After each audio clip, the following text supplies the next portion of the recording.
Yo, what's going on, everybody? Xanthus Vice here, and we are back with some more Honkai Star Rail. I hope you guys had a great day today. Where we last left off, we had continued what we were doing for the 3.3 story, and I'll admit it did at least get a bit better. Don't get me wrong, like I said, it doesn't completely, what's it called? Completely take away from how long-winded the story wasn't. Oh, what's up, Ring UF? How's it going? Let's see. Know how I met your Reach VA as a fellow chip proof one? Yeah, sure. Why not? I mean, I'm up for that. But yeah, we had just continued with that. Hyacinth stayed behind. We finally defeated the Aquila, but Cypher went down trying to stop the Flame Reaver from getting Kefal's core flame. Now we made it back to Amphorius, and shit's gone really bad. All because of Cypher's little lie, or I guess more like the secret that she kept from people, you know? But I guess it makes sense, right? Because if people knew of an impending countdown to their doom, people would get more panic. I don't know if that is her actual reasoning for it. I would hope that is, because otherwise that's a dumb reason to keep a secret like that. Like, don't get me wrong, I know how sometimes it's like people go into chaos, they'll be like, we only have this many years left on the planet. You might need to allow me because I have... Ah, okay, let me check.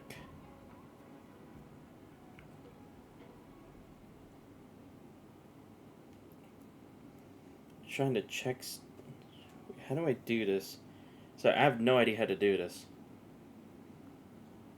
I don't know about like this whispers thing or what I'm supposed to do on Stream Manager. But anyway, we're going to try to finish up the story for today so that we'll be ready for the update that comes out next week. Might need to follow. Oh, okay. What, on Twitch? I'm pretty sure I already do. Oh, okay. Yeah, okay. Followed. Okay, yeah, followed you. But yeah, anyway, let's go ahead and continue where we left off. Back to Enforce we go. Let me see. Wait, how the hell do I even get back here? Will it just let me teleport? Oh, okay, good. I can't just teleport to a nearby area.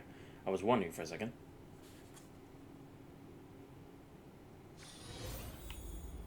Oh, okay, good. It did just literally put me back here. Okay, good. I was kind of worried that I wasn't going to. I thought it was just going to make me go forward, but nah. It's the closest point to Kefal. Entire vision is almost entirely occupied by their towering sky obscuring divine form. Yeah, almost as if it's starting to mark the end of the world. Yep. Do I keep this team? Probably better actually do that. Oh, right, gotta build up my skill points real quick.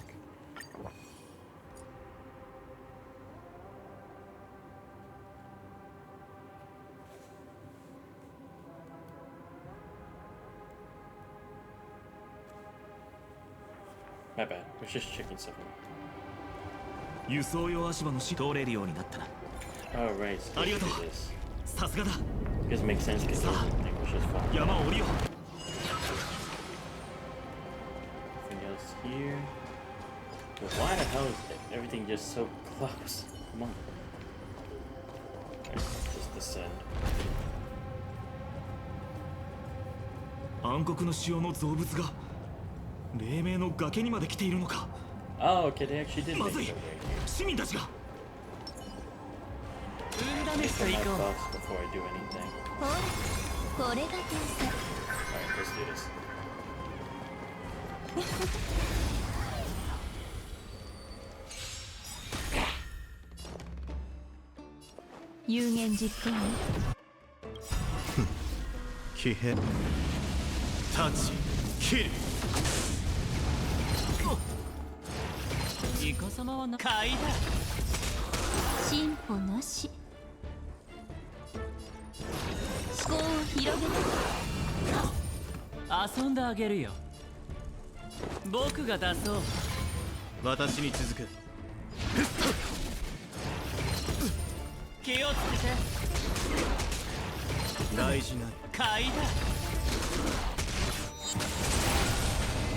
歩なし。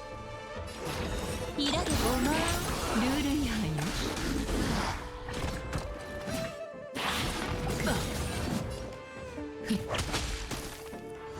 ベッド気をつけて。はっ、私だもの。当然ね。奴らがどこから町に入り込んだのか調べないと。トリービー先生、僕たちが戻るまで持ちこたえてくれ。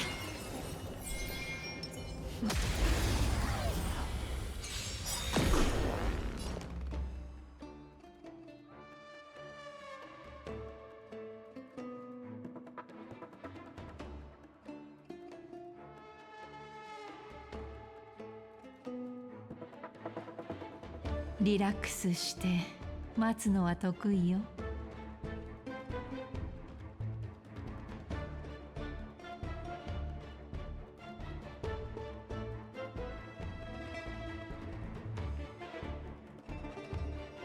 Oh, sorry about that. Just trying to do something on my phone real quick. Right. しっかりしな This さい。 normal. This. 好奇心は危険なものだ。答えはないんだから。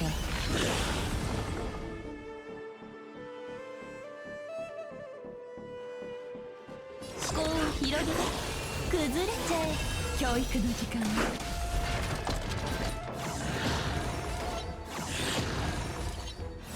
つまらないわね。買いだ。遊んであげるよ。サイは投げられた。全てを失うか、はたまた手に入れるか。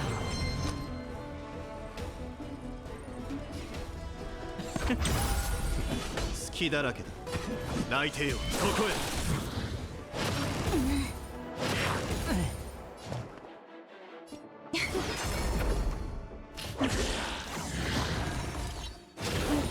気をつけて。進歩なし。はっ。契約成立ね。これでもう後戻りはできないわ。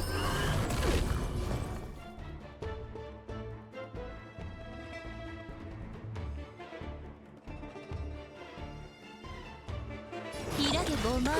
悪い子は誰かしら。やるわね。買いだ。欲望はチャンスを生み出すのよ。当たりだ。好きに使ってくれ。タッチ、キル。陛下に慈悲なし。美人を見たことないの？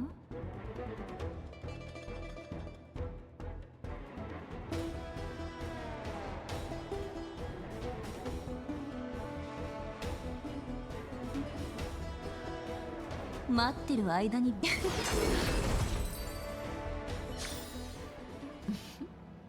その欲望、私がちゃんと預かっておくわ。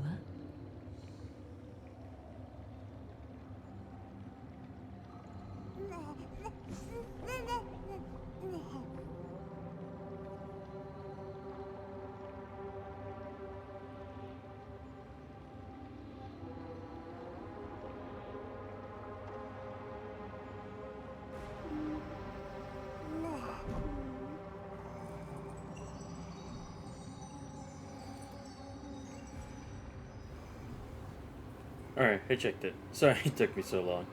I was just checking out the stuff that you sent me, and damn, wow. But it's like, there we go. The argument's over. Like, the VA can even say that? This, like, come on. How can anyone else try to deny that even further?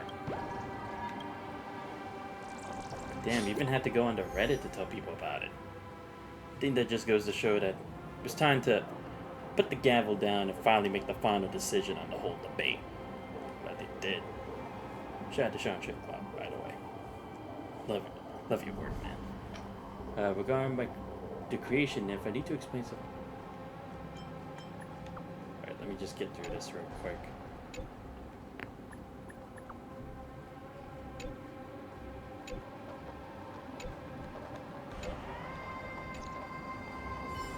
Okay, don't know what that did me, but whatever. Dude, how many... Okay, I'm gonna have to do something about this. Wait, was there a healing spot here before? No, there was not. Okay, let me actually... I want to get past all of these, but still get rewards for them. So let me actually switch Akira real quick. Just want to get this over with. ほとばしろ過去の伝線 Very good. Moving on. ここにも敵がいる。下の状況は楽観できないようだ。行く手を阻む奴はこのヘリオスの剣先でもてなしてやろう。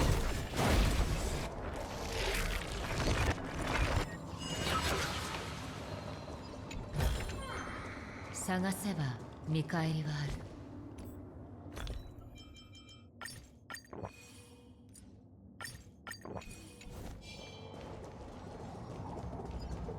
ほとばしる過去の伝線ひっ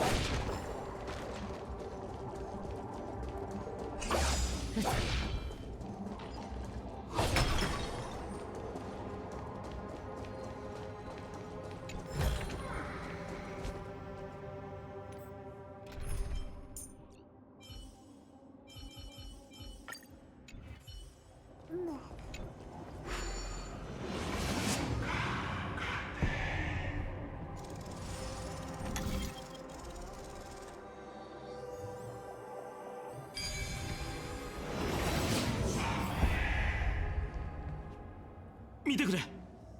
ケファレの火種が議事堂の上空に保管されている。あれを手に入れて創世の家臣まで持ち帰らなければならない。それはつまり、ああ、最悪の事態に備えていつでもケファレの火種を返還できるよう準備をしておく必要がある。本当に世界の滅亡が迫っているのなら創世の奇跡の真相を追求する時間はないだろう。僕たちにできるのはもうアナイクス先生の仮説を信じることだけだよ。すまないアグライア。再創生の選択権をオンパロスの人々に委ねると約束したのに。Hey, Fawn, desperate times call for desperate measures. We're almost at the end of the world here. I think she'll forgive us for doing this. 今はもうためらっている時間がないみたいだ。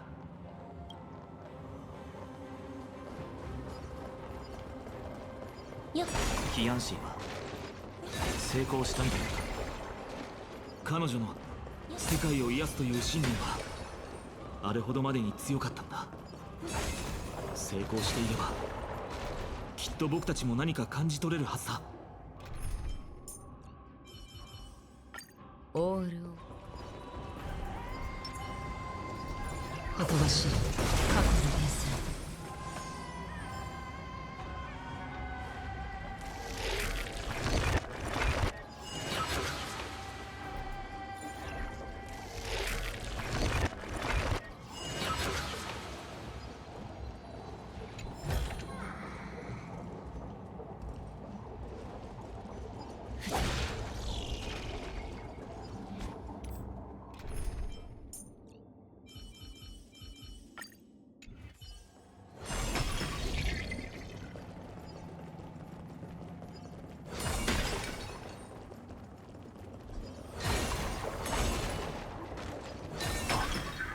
天賦ケファレよ、無知で卑しい人の子らを許したまえ。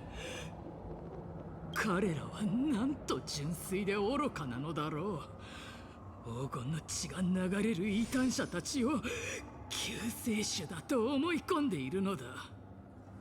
この深空の空、そして大地を這う炎と悪魔が彼らの愚かさを洗い流してくれるだろう。カイニス。おや、救世主殿ではないか。共に慈悲深きケファレに祈りを捧げる気はないか。この荒れ果てた大地を見ろ。すべてお前らのような神を敬うことを知らない異端者が犯した罪の証だ。She looks like she's gonna screw loose. ああ、哀れな狂人相手に時間を費やすべきではない。炭鉱の言う通りだ。僕だって今すぐにでもその忌まわしい命を切り捨ててやりたいところだけど、追い詰められたお前にとって黄金衛が使命を全うするのを自分の目で見ることこそが最大の罰だ。目の当たりにすればかつての悪行がいかに無意味で愚かだったかを思い知るだろう。使命を全うするだと。ケファレの火種はすでに消えた。なのにお前らはどうやって神託を実践するつもりだ。火種が消えた。奴はもう狂気に飲まれている。出任せだろう。ケファレの火種は長い間この場所に保管されてきたんだ。元老院の中核メンバーだけがその火種の箱を開く方法を知っている。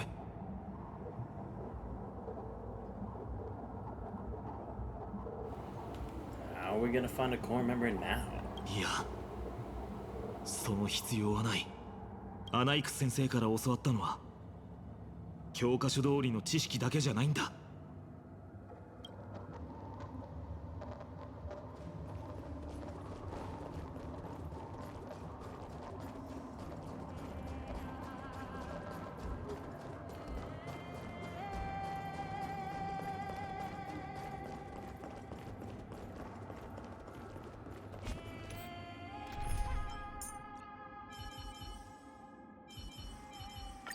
オール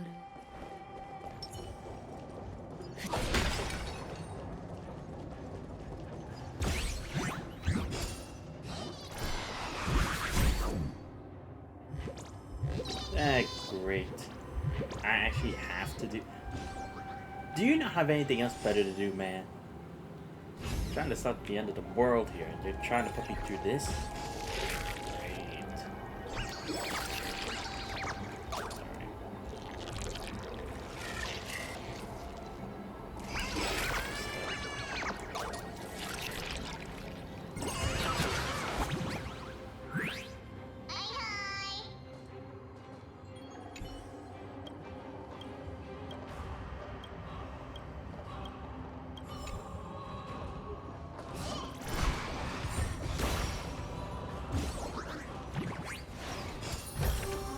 仲間と喜びを分かち合うことも忘れずに。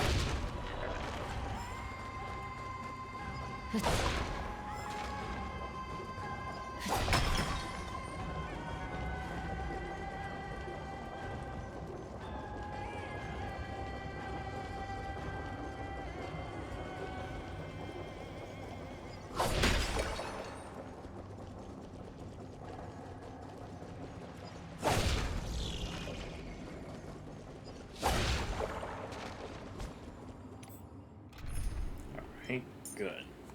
No regular spawns here for now.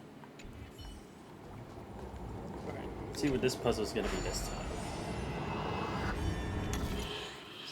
Let's see, so I want... okay. So 1, 2, 3...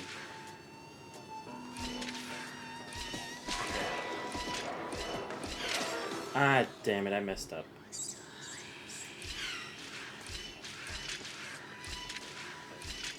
Okay, there we go. Just had to make them stay there instead. Because like sometimes it's like you actually do want them to stay there for the whole time. Other times you do actually want them to just be there for the moment that you can use that. So that is fair. I'll be preparing my team just in case they try to attack us. So wouldn't have been past them, honestly. 黎明の崖に滞在していた間、アナイクス先生は各所を実地調査していた。口頭でしか教わってない方法だけど、うまくいきますように。世界を背負う全知の父よ、その慈悲深き眼差しを私に与えたまえ。神の敬虔な創造物が仰げるよう、万象の頂にかかるタイタンの心の火を下ろしたまえ。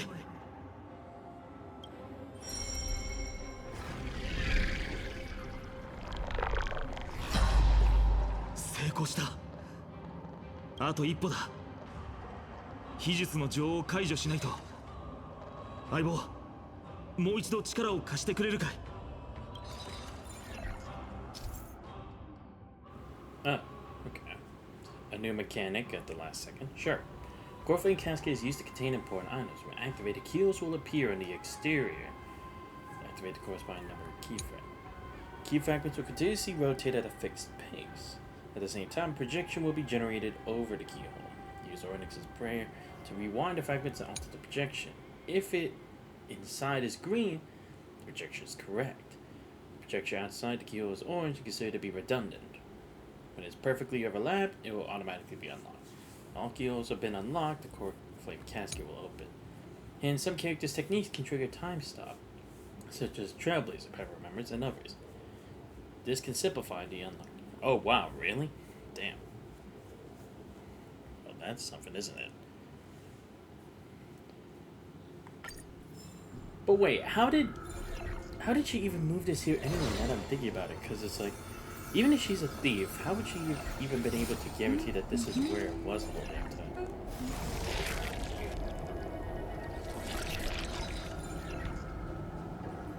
Oh, okay, I see.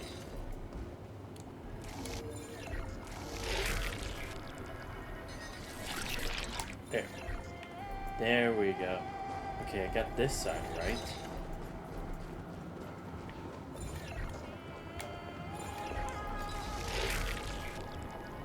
Come on.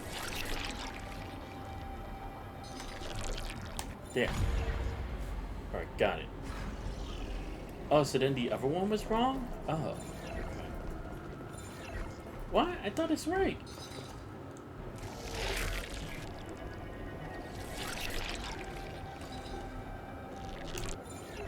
Oh. I see. I had to make it one, probably, right? There. What? Still? Oh. Come on. Please. There. Yeah, there we go. Just had to do it the other way. Gotcha. 火種を持って早く山を降りよう。 Hey, just 60,000 sell J for a Glorious King Saber. Yo, nice work, Guardian.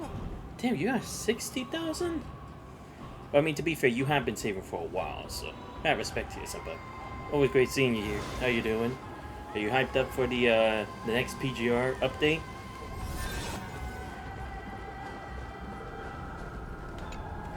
タンコ、冷水の術ってもう一度使えるかい？ Yeah, I mean, I wish you good luck on being able to pull, like, both Saber and the Light Cone, because you're probably at least going for both of those. I don't know if you're trying to go for, like, E1 and stuff like that, but still. Because I'm actually not going to be rolling for Saber, because I would honestly prefer Flynon, in my opinion, but that's just me, though. That's why. Cody, I can't wait for Selena and Vera, so hype. True, because to be fair, Vera has needed an upgrade for a very, very long time. And Selena too is like, still, I did kind of hate how they put like a bit of supposedly our story with Selena in the like some extra thing, because I honestly don't like how that is, because you have to go through the whole thing and be able to go through that. It just feels like a waste of time to me, because it's such a long progress. Like if it was like a floating record or something like that, I'd be fine with it, but the way they kind of did it, not great. But yeah, if the Hydra ends up doing the same thing as Sparkle but better, I'm going to be pissed. Oh right, yeah, that new unit. Yeah. That would be pretty ridiculous, but again, it's like just trying to find another way to power creep an older character, so yeah. I could definitely see that happening. I hope not. I hate it when they do it. Yeah, but they probably would. Yeah, because I want Archer Circle. Yeah. Yeah, 156 plenty. Okay. Doing pull those characters like, yeah. いや、持っていた冷水は全て使い果たしてしまった。それに新婚の目を出た後からオンパロスの水とのつながりが途絶えたんだ。なるほど。これも暗黒の潮の影響か。仕方がない。ここから走って山を降りよう。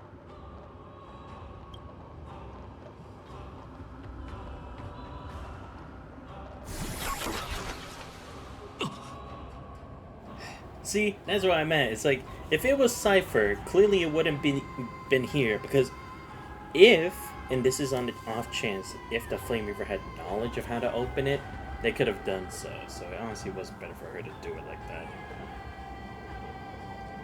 I got that by but see, but the whole reason I was hyped about that is because I could grab Sparkle stuff without worrying about trying. That's bad. Oh yeah, that's fair. まさか本気で私が狂ったとでも？ I mean, you've always had a screw loose kindness, so yes. もし火種が誰にも細工されずそのまま保管されていたとしたら、この私がただ手をこまねいているだけのはずがないだろう。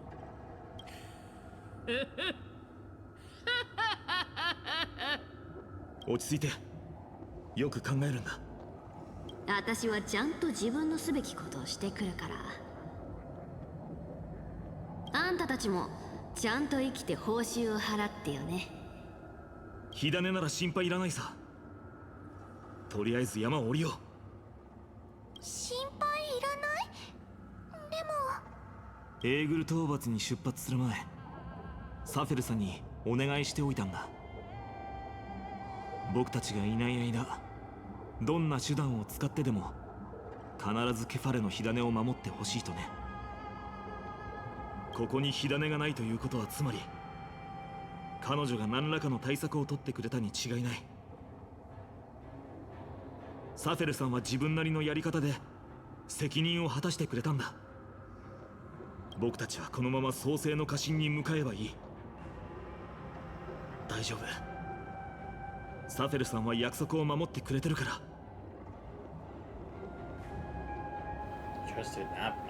もし彼女が失敗していたら、二人とも聞いてほしい。今の僕たちには信じること以外にできることは何もないんだ。ここから一番近い冷水の盆まで1万歩あるとしたら、僕たちがすべきことはあと9000歩の地点で彼女が合流してくれると信じてひたすら走り続けることだ。もしそこで現れなくても僕たちはさらに走り続けるしかない。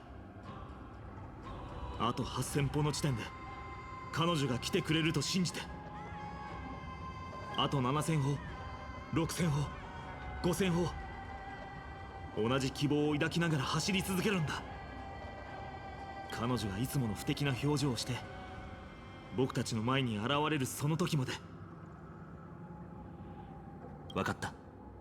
少なくとも俺の知る限りでは、火を追う旅において自らの使命を果たせなかった黄金衛は一人もいなかった。うん。サフェルさんだって例外じゃないさ。でも僕たちは僕たちでしっかり生き延びて冷水の盆までたどり着かないと。Yeah, I figured it should be so. But yeah, I don't like being baited by old support, because the moment I pull the new one, it's gonna be them, but better. Yeah, facts. It's like the same thing with like a Noxa, right? It's like there's literally no point to using a Silver Wolf if your team's so mismatched, because then it's like a Noxa could do that for like all enemies and practically for all weaknesses. So yeah, I definitely do get that feeling. Especially since Sparkle's banner has already been rerun like twice now, so it's like that could be like a star rail hinting at like it's just a matter of time before we bring a different one but better. So you want this character just because you like them, or before you don't even know that we're gonna pull something else there. So しっ yeah. かりしなさい Fair. 好奇心は危険なものだよ Yeah, didn't Civil get an update so that you can have more control on her? Just, exactly, but it's like, still, Anaxa does at least have, he has like the follow up, and again, can practically give all weakness. Whereas like Silver Wolf is like, at least she can do better because of the update with improving the buff that they give her. But at the same time, it's like, it's still just like aligning it with the first member of your party. Stand back for free. There. 答えはないんだから思考を広げて崩れちゃ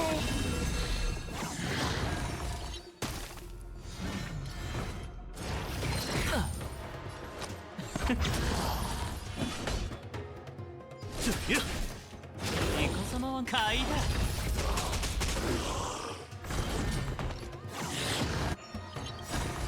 サイは投げられた。すべてを失うか、はたまた手に入れるか。気をつけて。え進歩なしひらげごま教育の時間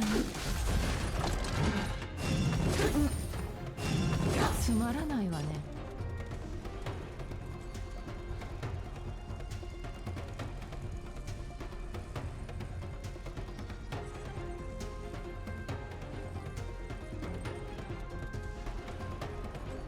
リラックスして待つのは得意よ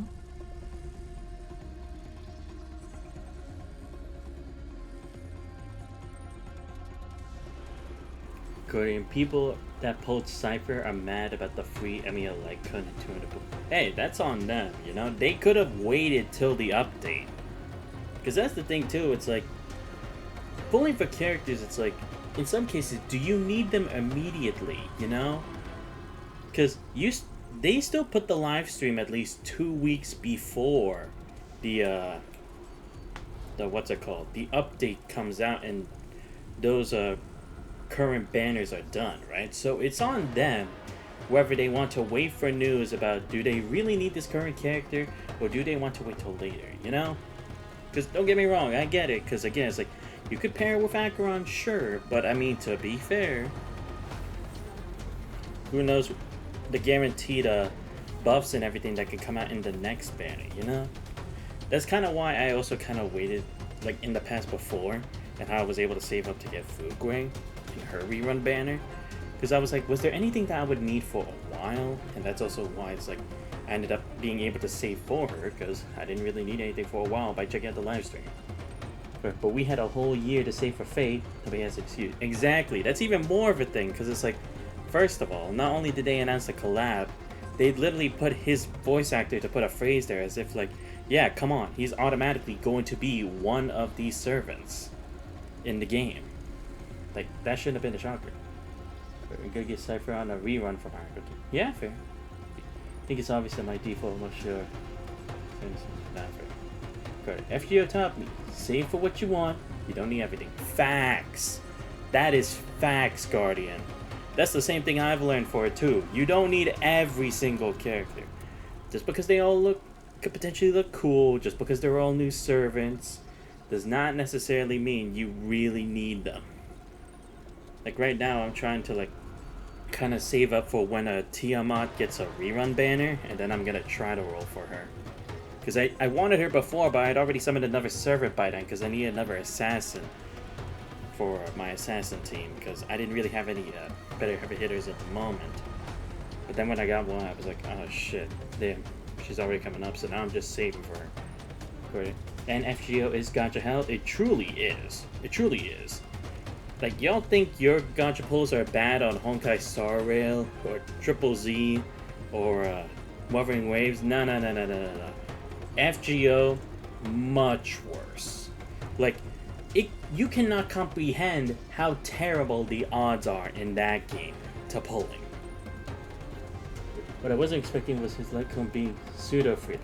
Yeah, true. I mean, I was honestly surprised, but I think it's also they're trying to do it to make up for like practically the benefits they give you if you pay for the game. You know, like they're trying to be like, oh, you guys hated that. Well, let's try to use this to kind of like clear up some of the hate that's coming towards us for that. That's what I feel like that is, honestly, in my humble opinion. FGO Arcade will have a rerun, so Team I will come back. Yeah, see? Because it's like, in FGO, you're guaranteed reruns of a lot of servants at some point, and even not too long. Especially when it comes to Honkai Star Rail, their reruns happen so much sooner. Like, we already have the Aglia banner rerun already, and we're only on like 3.3. Yeah, Hydra is basically Sparkle, because in my case, it means I can't just wait for her banner to come to roll, because then the event for his light code will be, oh yeah, that now that you put it into words, yeah, that would be awful. But no one understands the true gacha sold until you play FGO. Yeah, because like, you can hear it, but you won't know how terrible the odds are unless you try yourself. It really is bad. Like, awful. I'm glad I finally got away from being one of those, from being one of the whales I used to be on FGO. Like, for me, it was, I wouldn't say terrible like other people, but it wasn't as controlled either. But after pulling myself back from the depths of hell, I've finally been able to savor myself. Yeah, that is understandable. Everyone could do a gacha, fact. But power creep is so slow. Yeah, that is true. But you need certain supports, and you said only do GSSRs twice a year. Only time is. I also saw something E6 Archer that's really. I mean, he's gonna be cracked. Yeah, he probably will be, honestly. I mean, so far, just based on the stuff I've heard about Emiya from Ring UEF, he really is definitely going to be one of the best characters to get. I mean, to be fair, it probably should be, considering it's a collab character, and how much expectations people have for Emiya. Saying what his capabilities were in the anime and stuff like that. I think that's kind of what it's supposed to be, and they want to make sure they can't mess up that, right? Like, maybe their own story they can mess up, because then they can just fix that later. But if they mess up on a collab with a major production like Fate Stay Night, the hate would come back on them tenfold, and would probably ruin their market way more. At least that's why I think would probably be the reason why they're trying to make sure it's like, okay, we're gonna give a good Emiya, we're gonna make sure that it's not fucked up and that people aren't gonna like completely bash on them like for other characters. Still need my last copy of Emiya FGO. Stuck in MP4. Damn, you stuck in MP4? But then again, I guess you aren't like aggressively rolling all the time, so yeah. I don't remember if mine's is MP4 or MP5. I'm gonna have to check later. Yeah, his E1 gives 2 SP every third time he uses skill. E6 has it so whenever his turn starts, he'll gain a single skill point. Kiniko Nasu is supervised so they can't screw up. Because Nasu also plays. Okay.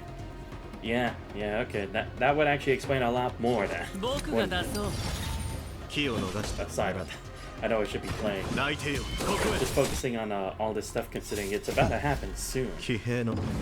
Next week. So. Trying to voice the thoughts now before it all happens. Yeah, just fuck it. Just. Go for their dream collapse. They're gonna be fine. Yeah.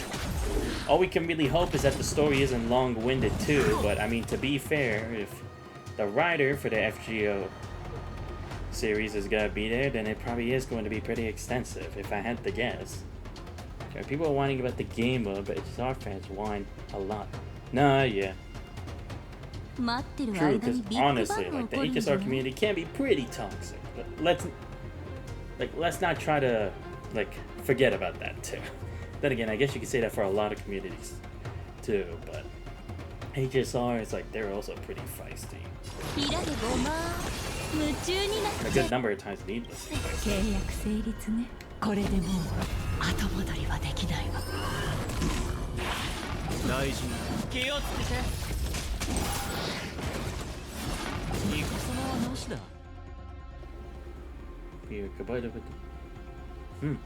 Alright.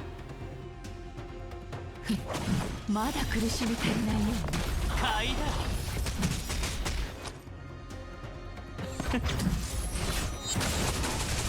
私に続け、陛下に慈悲なし。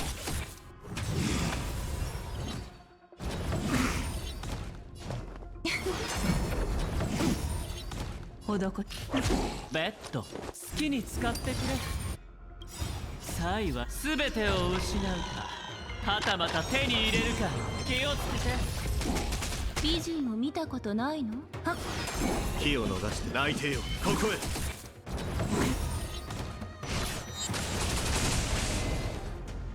やるわね。買いだ。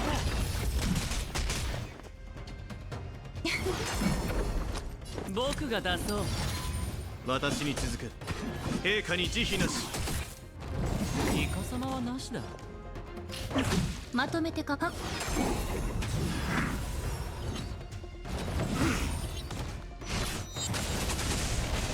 遊んであげるよ。好きに使ってくれ。何かを得たら何かを捨てるのよ。Cody, I'll prioritize supports post collab, but I'm thinking about archery one. Yeah, I think that is the kind of mindset you have to go for, honestly.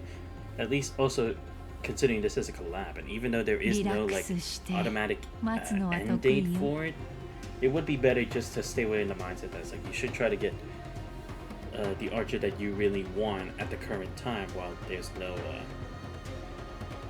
end date for it yet. These archers being seemingly permanent? Yeah, true. But again, it's like, you never know. Or they can mess it up.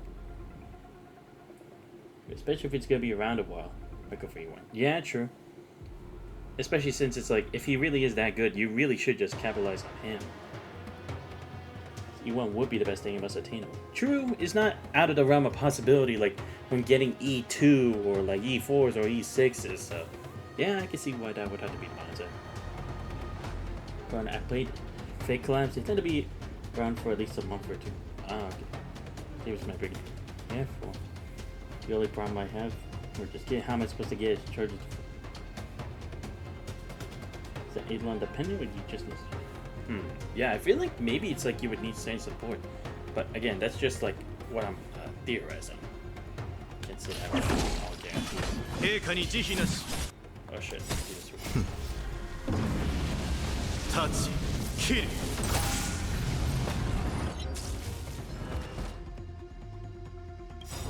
イカ様はなしだ。買いだ。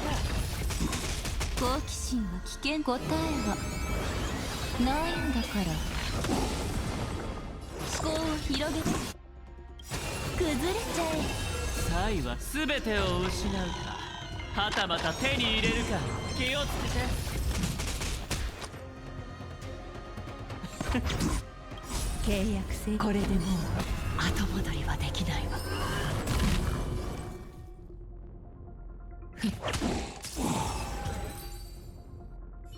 これで全部片付いた。行こう。ファイナル。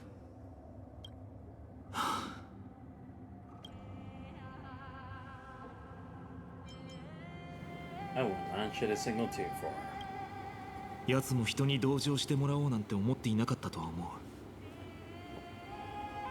それでも粛清者たちは1000年にわたる目標のために禁術を用いてその間同じ身分と記憶を維持し続けることを良しとしてきた。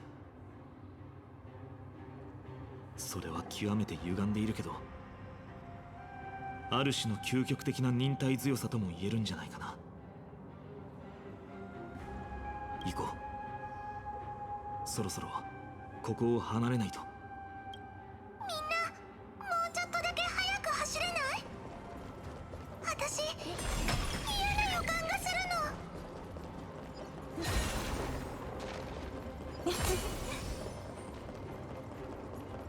Wait. Let me heal first. And I'm probably actually gonna change Jing Yuan from this team because it's not really helping me out as much. Probably want to do Acheron. Again, this isn't the best strategy, mind you. I'm just thinking here. Or I guess I could just go with the Caster's team, just see where it goes from there. Yeah, you know what? Fuck it, I'll just go with it. No, wait, actually... Nah, I probably should do the other thing that I was saying, yeah. Or should I actually get rid of Jade, considering the follow-up isn't really helping me here? That might actually be what I have to do here. Good. There is no EN dub because Kaji Tang won't voice CN games, but... Well, oh, okay. I assume they are both Union. Oh, really? Huh. Oh, no, right, yeah, because I think...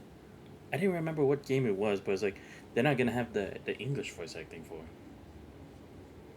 Ah, okay, so it was that. Okay. I didn't actually know the specific reason for it, but... I guess it makes sense. Same priorities. Oh, right, should I actually change someone else here? Maybe I should actually put the dot... Nah, probably not the dot team. Yeah, maybe I should get rid of Jade here.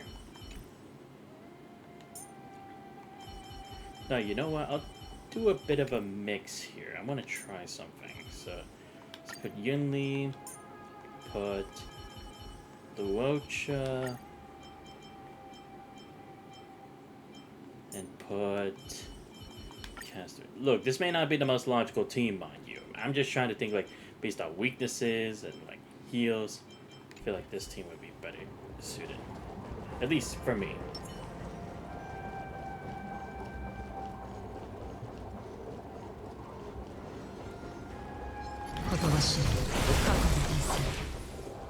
I'm not dealing with that shit today. Ooh, more lever chest. This probably is not going to be good, so let me... this real quick. Let's go.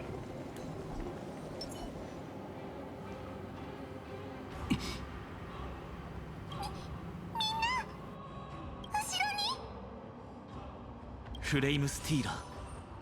This dude cannot just leave us alone. やっぱり来たのか。 It's persistent. Now's not the time for a fight, man. ああ、僕もずっと奴と真正面から対決する機会を待っていたけど、それは今じゃないんだ。もしここで奴と戦って負けたら取り返しのつかないことになる。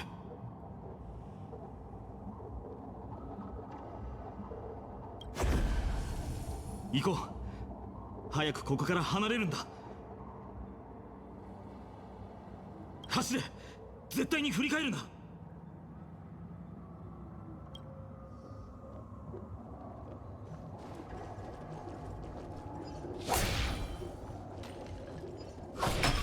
ヤーヌスの隠れ道だ。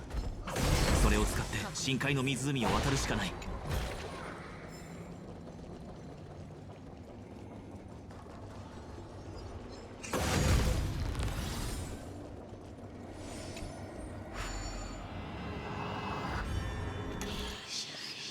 Oh, right, this stupid puzzle. Shit. Oh,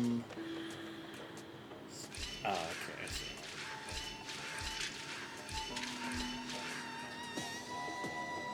No, that's not gonna work. Shit.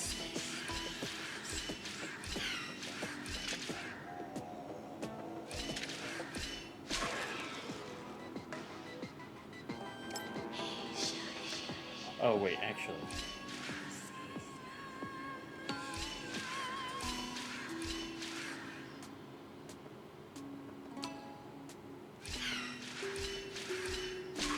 There we go.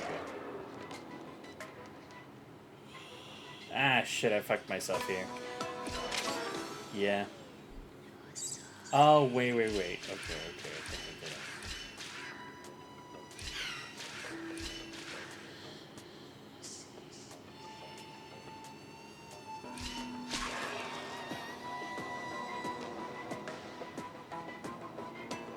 No, I still screwed myself here too? Oh.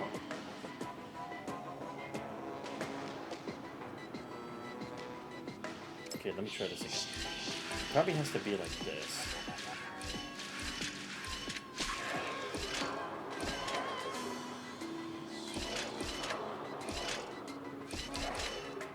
Nope, I fucked it. now fuck this. I'll do it another time. Yeah, I don't know if this is a hot take with Fate, story-wise. I prefer Unlimited Blade Works or Heaven's Feel when it comes to Shiro's overall character.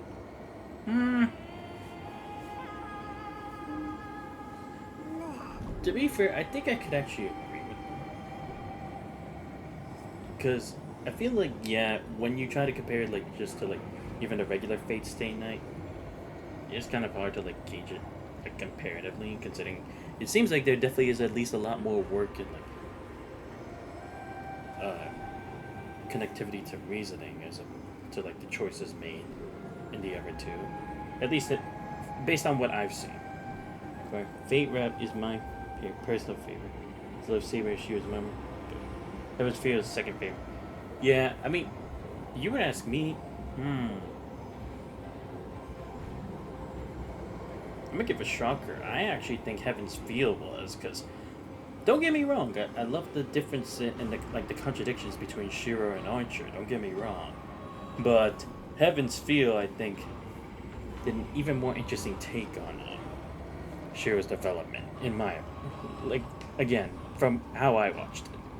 If I think Unlimited Blade Works and Heaven's Feel provide a lot more of Shiro's character, it's actually improves on his character more and flesh out Martyr Come.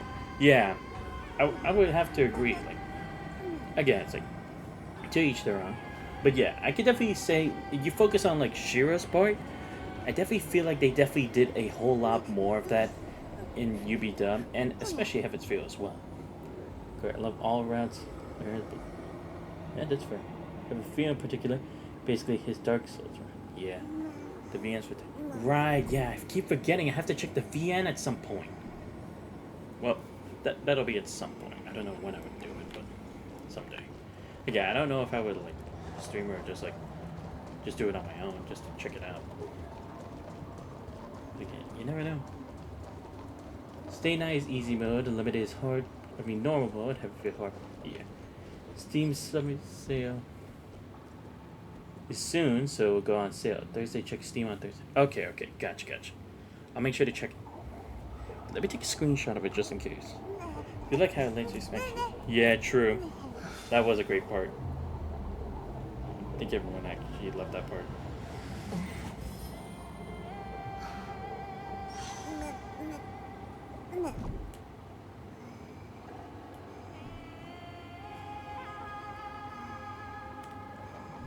Ah, shit. My bad. Just trying to do something. There we go. Sorry about that. Just was trying to take a screenshot on my phone.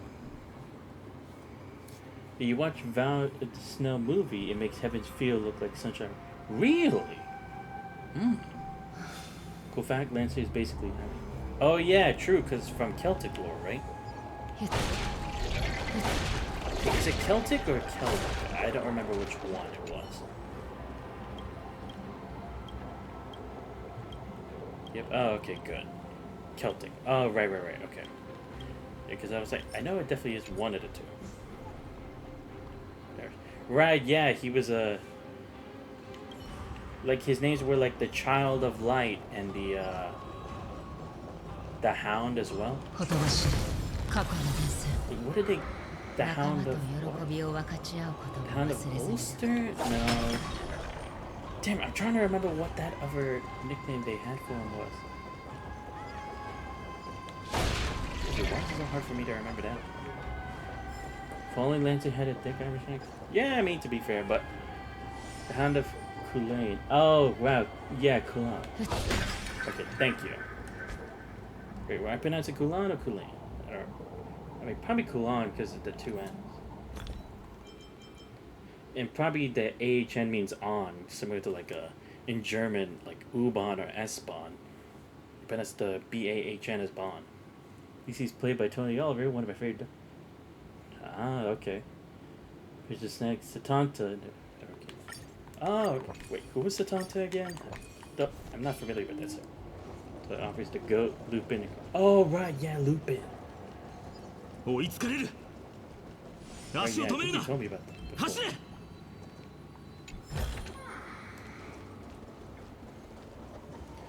Alright, let's get going.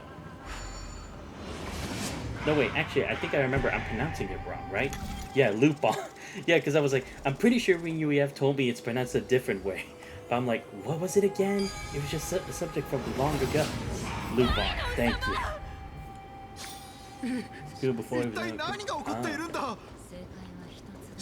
the reminder. 一体どうやって？黄昏は定め通りに降臨した。分身に現実。奴は影に身を潜めるための技ばかり使う。天空はあるべき場所に戻った。この世界再起動せねば。この人は一体何を言ってるの？お前が目指す終着点も創世の奇跡なのか？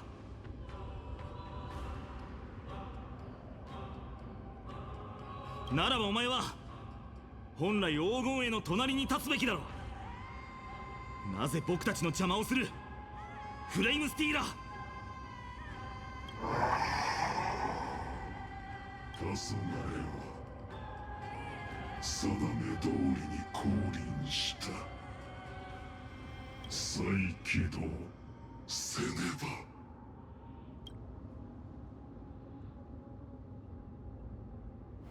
Keep repeating himself like that. 言葉が通じないなら剣で覚悟を示すしかないね。僕たちはあまりにも多くの人たちの運命と未来を背負っている。だから絶対にここで倒れるわけにはいかないんだ。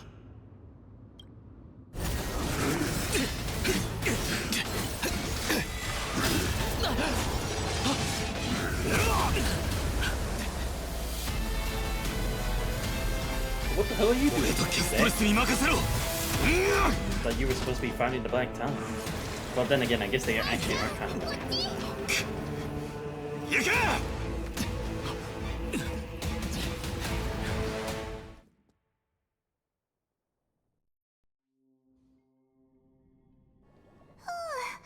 ギリギリセーフ。気を抜くのはまだ早いよ。フレイムスティーラーは様々な技術を使いこなす。モーディスですら足止めできるとは限らない。二度もあいつを一人で戦場に残すことになるなんて。いや、今はそんなことを考えている場合じゃなかったね。トリビーがついてきていない。上層に残ってモーリスを手伝うつもりなのか？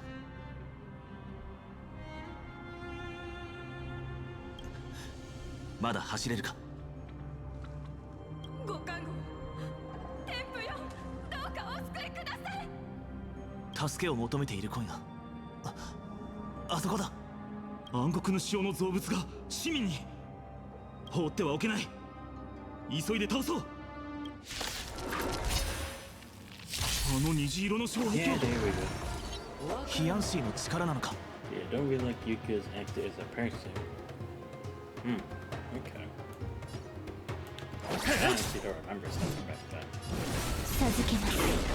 So I couldn't really put great input on that. まだまだ。厄介を避け。 Ooh, thank you for the heal, Wojo. コキ。あがく必要はなさそうだ。すべてが消える。 That who not only 永民は終わりでは down ない。 people. Wait, really? Oh. Dang. 亡者再臨。 The life as any type of actor can be navigated, regardless of whether it's voice or TV or anything like that.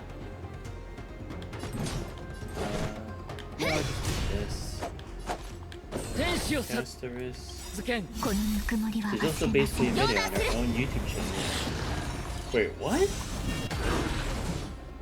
Damn, that is whack. How the fuck does that even happen? Really? Commander Win Lee is あなた、 but それとも運命の意志か。 damn, I guess I just didn't know that much. いい度胸。Look at Acro against her. Come on. 厄介を避け。 Really? Okay, I'll do this. No, I bet to attack before that. 涙 He's a great person. Nah, okay. Yeah, I prefer Sean Chiplock as a person. Doesn't get into fights unless you drag him into drama. Wait, person. Oh, okay, good. Expensive. 食材の時だ。 Oh, right. I should probably do this. もうじゃ再臨。 This V8 one's very expensive. Yeah, but I mean, to be fair, Twitter has gone to the point where it's become like a cesspool for just any kind of feuds, regardless of whether they make sense or not. Like, it has become a very dangerous place over there. That's why the only time I ever actually use it is to announce, 何を like, ためらう。 if I have like important things where it's like I'm not doing streams, and I barely do that nowadays. Just makes you look unprofessional. No, it really does. Wait, the Genshin V8 is what we're saying professional. It's gotta replace fancy. Wow. 天使を授けん。 Really does get 冥界へ complicated 向 over かう here. ことになるでしょう。朽ち果てて出発の時間すべてが消える 両断する。はっ大地を割る。また罪を背負ってしまった。みんなもう大丈夫だ。しばらくはになってはしまうけど。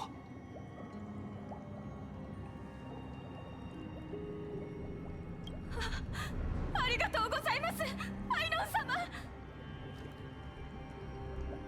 いや、感謝すべき相手は僕じゃない。さっきの暗黒の潮の造物たちはこの障壁を突破できなかったようだから。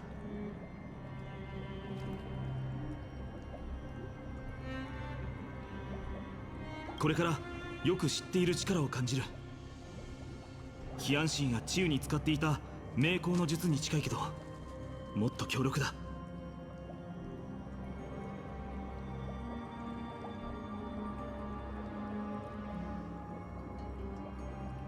彼女は成功したみたいだな。みんな聞いてくれ。僕たちはここに長くはいられない。だから救援が到着するまでの間、絶対にこの障壁の外には出ないでほしい。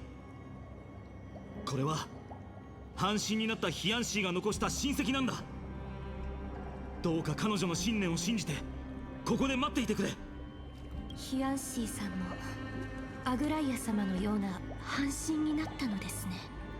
わかりました。ファイノン様たちが戻られるまで決してヒアンシーさんの庇護から離れないことを約束します。僕は守れない約束をするつもりはないんだ。しばらく戻ってこられないかもしれないから。でもたとえ完璧な解決策が見つからなくても、必ず使命に恥じない選択をすると約束するよ。To be fair, I was kind of wondering what the hell these bubbles were, but yeah, I could definitely see this as ice. Oh, okay, I have to go over there. Alright. 市場のみんなも大変な目に遭っているかもしれない。ヒアンシーが彼らを守ってくれているといいんだけど。ハートヌス、急いで様子を見に行こう。ハートヌス、しっかりしてくれ。ああ、帰ったのか、ファイノン。生と燃えている。戦った全力で。その年で前線に立つべきじゃないだろう、ハートヌス。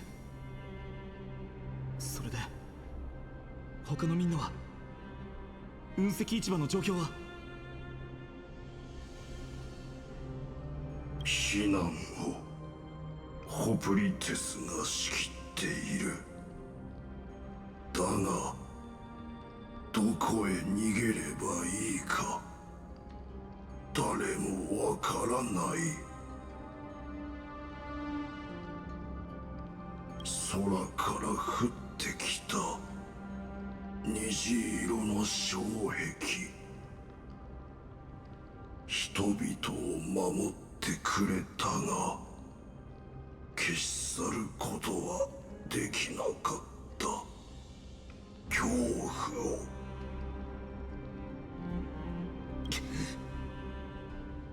これがオンパロスのエスカトンなんだ。ハートネス、僕たちの世界を救う方法はただ一つ。ああ、ついに実現する。天賦が下した信託。行け、奇跡を起こせ。救世主になれ。あ、一つ伝えたいことが。創世の家臣でトリノンが待っている。ケファレの火種安全。彼女がそう言った。トリノン先生、暗黒の潮の造物だ。構えろ。緊急事態だ。俺に任せろ。化け物は。だが死んでいたはずだ。俺は救ったのは虹色の光の力だが俺の定めだ。死ぬのが逃れられないのなら栄光を残すべきだろう。君は生涯をかけて栄光を鍛え続けてきた。人のためにも自分のためにもね。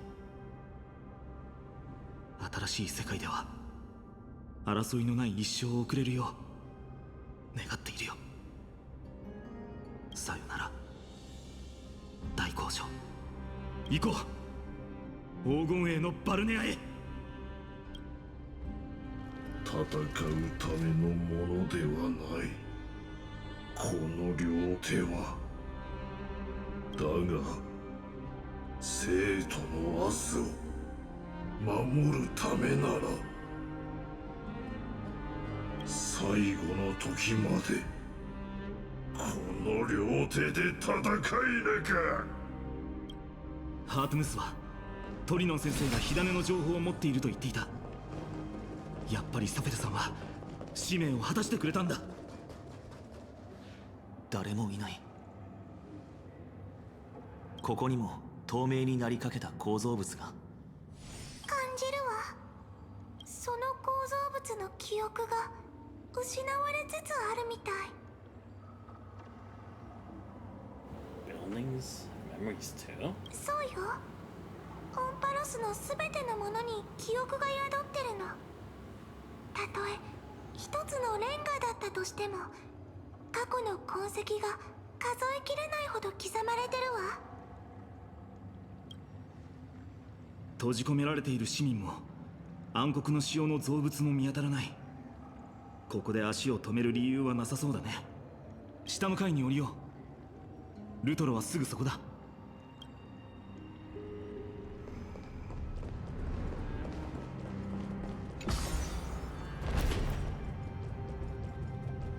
バルネアの水から悲しみと絶望が伝わってくる。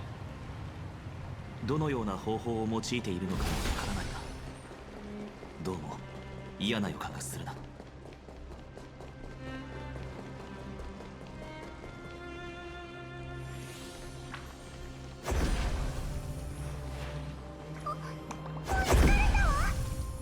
まさかもう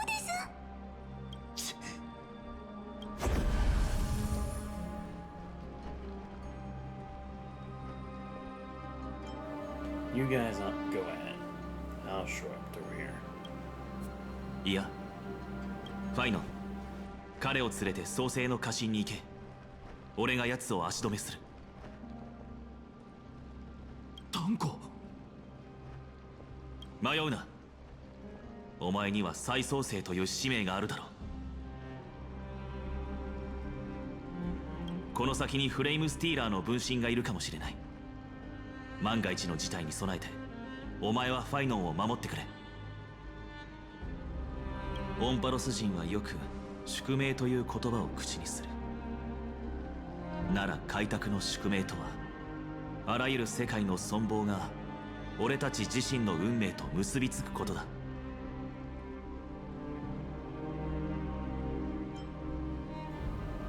And the crew is still waiting for our return. 心配するな。これは別れではない。俺は全力で生き残る。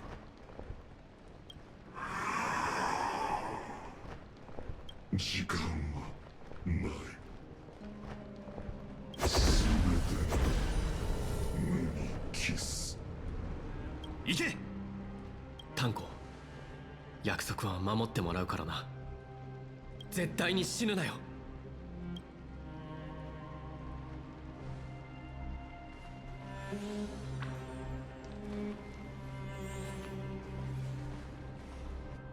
水がある場所でならその力を借りて俗悪をすすぐことができる。その力は何だ。お前は何者。たとえ一回の価格に過ぎなくとも命を惜しまず足元の世界を守る。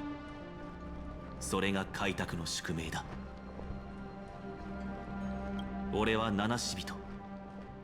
そして俺のやるべきことは消えゆこうとする全ての希望を守ることだ。ついてきて。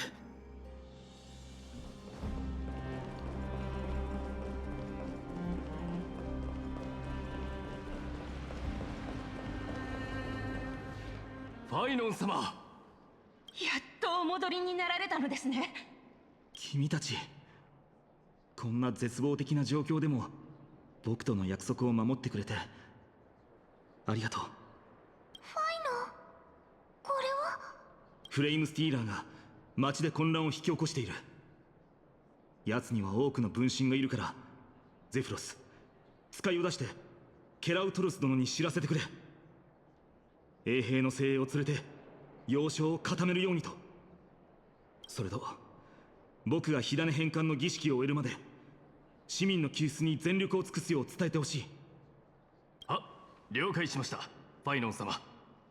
にもしね、数名の市民が命の花園から出られなくなっている。今はヒアンシーの障壁で守られているけど、救援部隊を送ることはできるだろうか。正直どこに避難させればいいのか僕にもわからないんだけど。私たちにお任せください。ファイノン様はどうかご自分の使命に集中を。それと2人の開拓者については、ニモシネとゼフロス、君たちで護送してくれないかな。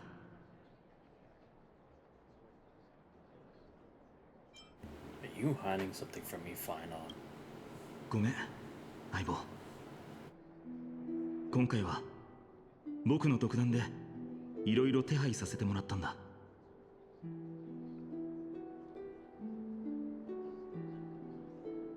エーグルの討伐に出る前に最悪の事態も想定していた。オクヘイムがいつか暗黒の潮に飲み込まれてしまうとしても、エーグルを倒して天空の呪いを解くことさえできれば、君と炭鉱は安全に帰れる可能性があったからね。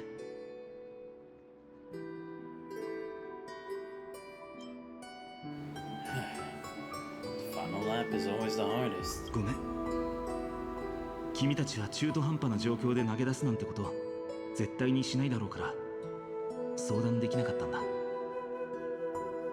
受け入れがたいのは分かっている。でもたとえ一生恨まれることになっても、僕は責任を持って君たちを守らないといけないんだ。 Damn, Finon. You've been thinking of us even in this situation that you're in. You earned a lot more respect than I can give, man. Because seriously, people would be like, can you stay with me to the very end? Because like, maybe they're scared, or they feel the odds are still stacked against them. But even then, he's still thinking about not getting the parties who aren't really like centered in the situation to be too involved or fed. 二人は僕に開拓の精神とは何かを教えてくれた。僕が下した決断の中で一番正しかったのは、自分の直感に従って君たちを信じると決めたことだよ。炭鉱から七死人の冒険談をたくさん聞いたんだ。特に印象に残ったのはベロブルグとピノコニーの話だった。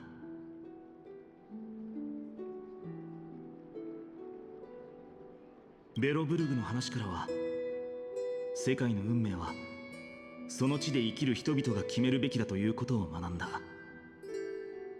そして君たちは、見知らぬ世界のために命を惜しまない君たちは、いずれ新たな旅に出て次の世界を救わなければならないということも。それが君たちの使命、君たちが歩んでいる運命だから。それともう一つの物語、監獄制のために命を捧げた七死人たちの話を教えてもらった。君たちもオンパロスのために彼らと同じ選択をするんだと僕には分かっていたよ。七死人の物語を聞いてから僕も密かに心を決めた。君たちの旅を絶対にここで終わらせたりしないと。オンパロス人が触れたことのない天外で君たちの帰りを待ってる人たちがいるんだからね。信託は極めて曖昧だ。12の火種を全て返還しても、その後の再早期がどんな風に実現するのかは誰にもわからない。ましてやその奇跡が天外から来た君たちに恩恵をもたらしてくれるかどうかになれば余計に。オンパロスが未知の運命に足を踏み入れる前に、僕が君たちのためにできる唯一のことは、君たちが家族の元へ帰れるよう手助けすることだ。 Even if we ignore the prophecy, we can't go back now. ご安心ください。先日ファイノン様がお二人の乗り物を修理するようライコス議員に依頼されておりました。修理はすでに完了しているかと思います。トリノン様がオクヘイマを出たところの街道に百回門を開いておられます。無理なお願いをして本当にすまない。でも僕たちは不完全な時代を生きている。ここには完璧な選択肢なんて存在しないんだ。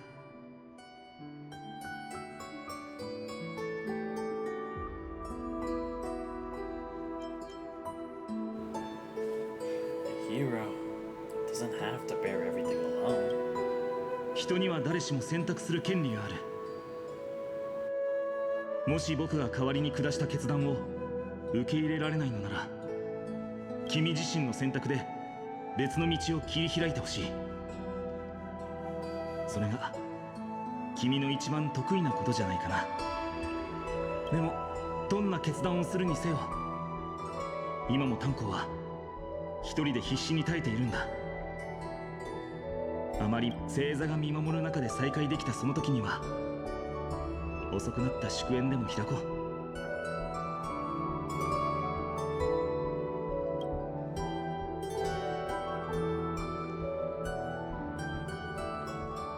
冷水が枯れている。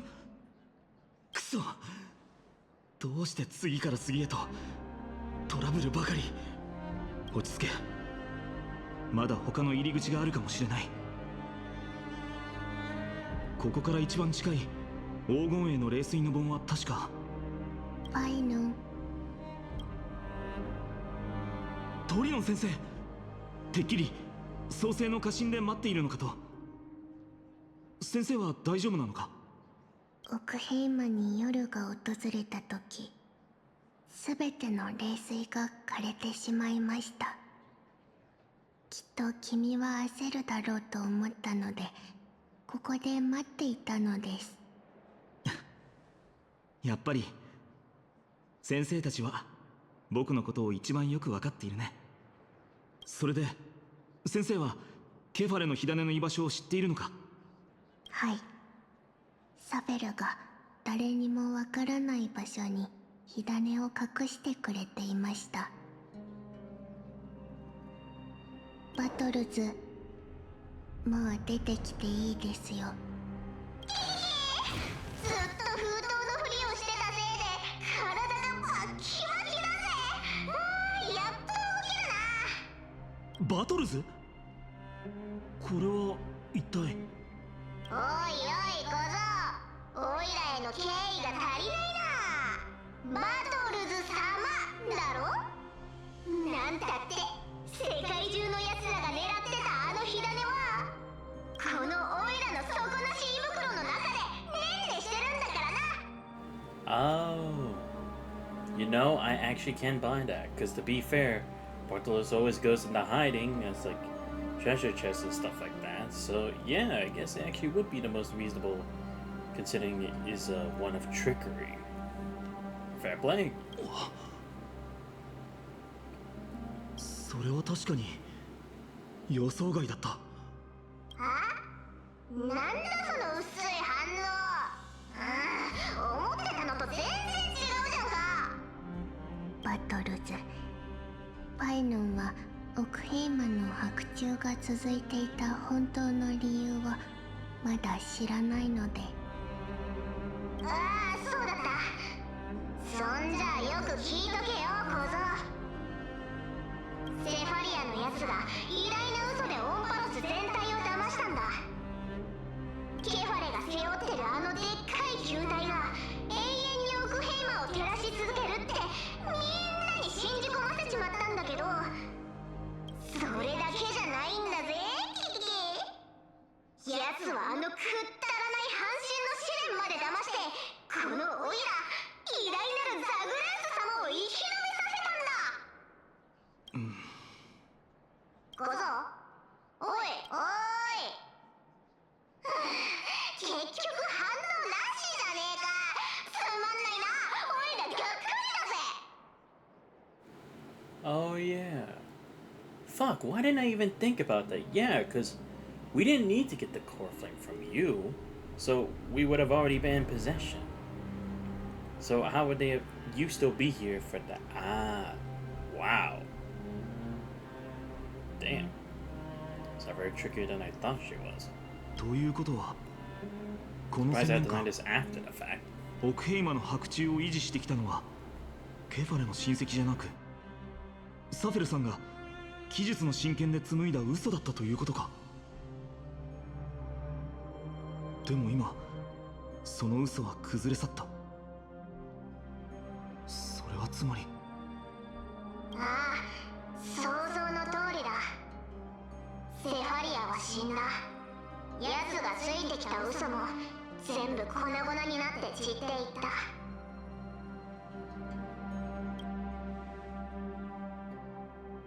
けどさっきこうも言っていたよな。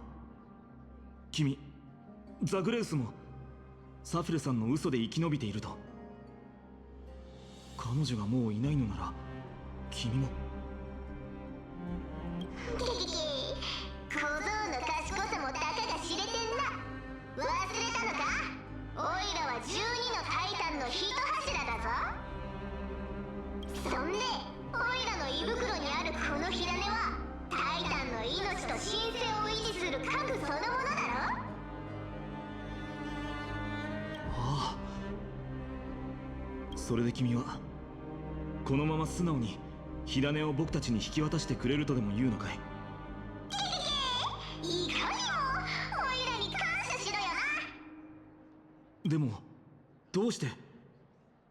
神話ではザグレウスは最も臆病で生に執着するタイタンだと言われているのに。そんな作り話でオイラを侮辱すんなよ。オイラが求めてるものは命よりずっと壮大なんだぞ。せっかくだから教えてやろう。オイラが生涯求めてるのはサフェルと一緒にこの世で最も偉大な技術をやってのけることだ。この世界に1億通りの未来があるとしたら、そのうち9999万9999通りはどう見たって破滅への道だろ。でもな、オイラたちの巧妙な技術でこの世界のふぬけ、悪党、最悪、みんな出し抜いて1億分の1の可能性をつかみ取ったんだ。これがオイラが生涯をかけて追い求め、こんな姿になってでも実現したかった親戚なんだよ。火種を持っていけ、小僧。あんたの使命を果たしてくれよ。けどこれだけは覚えておけ。オンパロスを救ったのは間抜けなケファレの恵みでもガキンチョオロニクスのささやきでもない。この嫌われ者のオイラの神の力と猫耳のコソ泥が1000年間守り抜いた嘘のおかげだってことをな。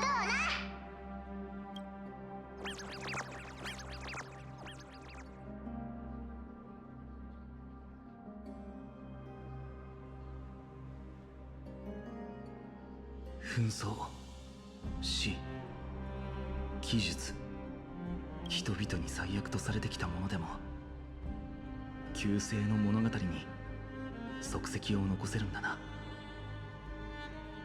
これで最後の火種を変換することができますね。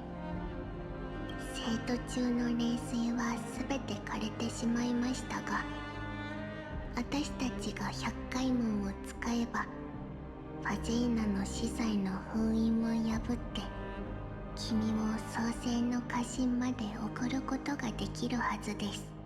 ただしそうすると私たちに残されたヤーヌスの力を使い果たすことになるので、後のことは君に託すことになります。あまりにも多くの別れを経験したせいかな。心が麻痺してしまったみたいだ。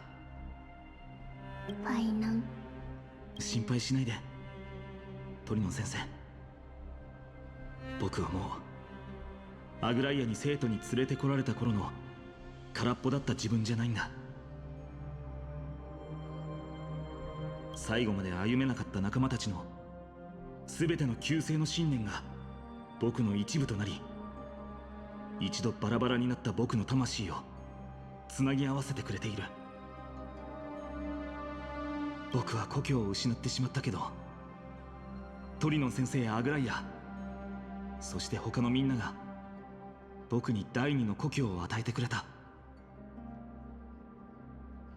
けど今その故郷もまた破滅の危機に瀕している。だから今度は僕がみんなに恩返しをする番だ。全ての願いを乗せた新しい世界を作ってみせるよ。新たな世界で新たな太陽が昇ってほしい。僕は全ての人に黎明をもたらしたい。ファイナン、君はもうアグライアの期待通りの姿に成長していたのですね。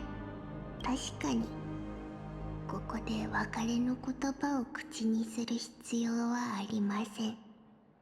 なぜなら予言の確証がなくても私たちは自信を持って断言できるからです。そして私たちはみんな明日再会できますよ。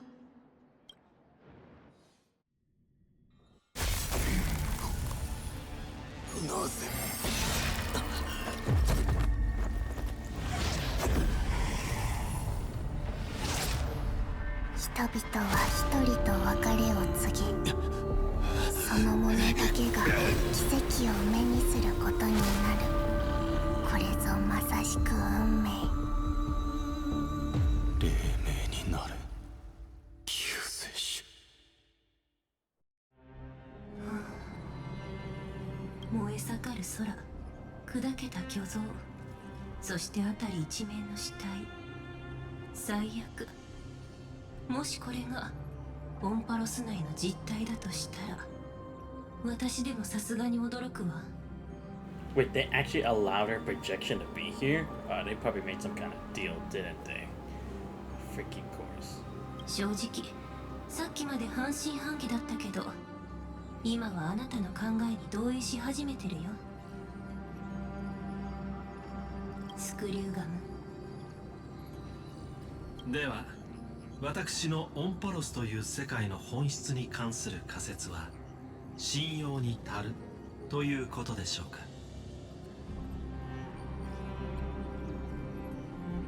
その話はまた今度。それよりあのオムニック、ライコスだっけ？彼はまだ生きてる。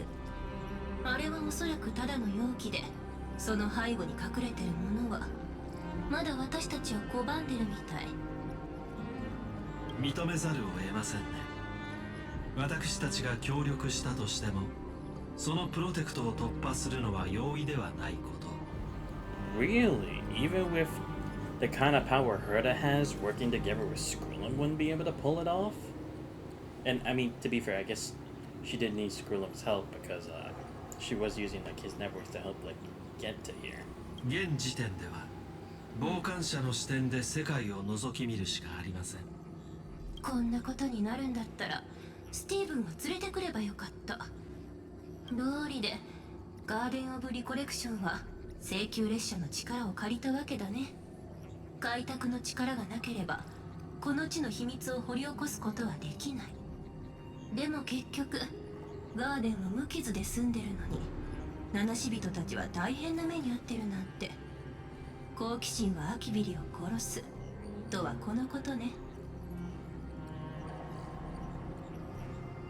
それとあっちのでかいやつ、ずっと隕石を吹き出してる黒い球体。あれって絶滅大軍と関係あると思う？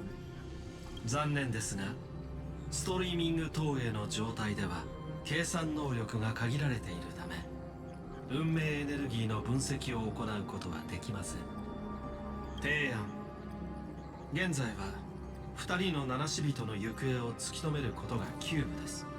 したがって壊滅に関する研究の優先度を下げ、あのオムニックが対抗措置を講じる前に成果を得る必要があります。分かってる。そんなピリピリしなくたって失敗なんてありえないよ。これまで何回手を組んできたと思ってるの？むしろもう一つ目標を設定したら？カード遊びしてるメモキーパーから聞いたんだよね。凍りついた開拓の小娘もオンパロスの中に閉じ込められてるかもって。はい、時間が許す限り私も美月さんの行方を追ってみましょう。エルタさん、聞こえましたでしょうか？町の中心部から幾重もの慟哭が響いています。今この世界の生命は激しい痛みに苛まれているのでしょう。結論、蝶は羽ばたき、嵐が迫りつつあります。七死人は私たちにとって大切な盟友であり、その救出は何よりも優先すべき事項です。どうか決断を下す際は個人的な興味によって集中を切らさないようお願いいたします。当然分かってるって。運命って本当にサイコロゲームみたいだよね、スクリューガム。誰が想像できたと思う？かつて銀河中の生命を苦しみに陥れ、博識学会を瓦解させ、私がソリトンアルゴリズムの難題を解いたことで、やっとその余波に終止符を打てたはずのあれが、よりにもよって誰も気にも留めないような銀河の隅でたった一台だけ稼働してて、一人の絶滅対空を育むゆりかごになってたなんて。オンパロスの悲劇の源は。 Wait, let me see. I need to check that. What did it say?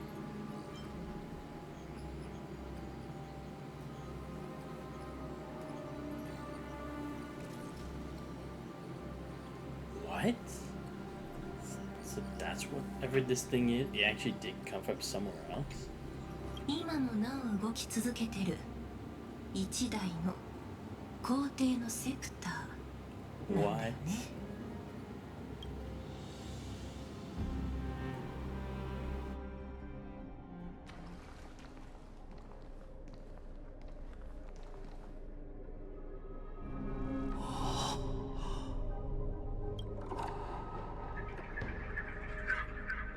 これが世界の本当の姿なのか。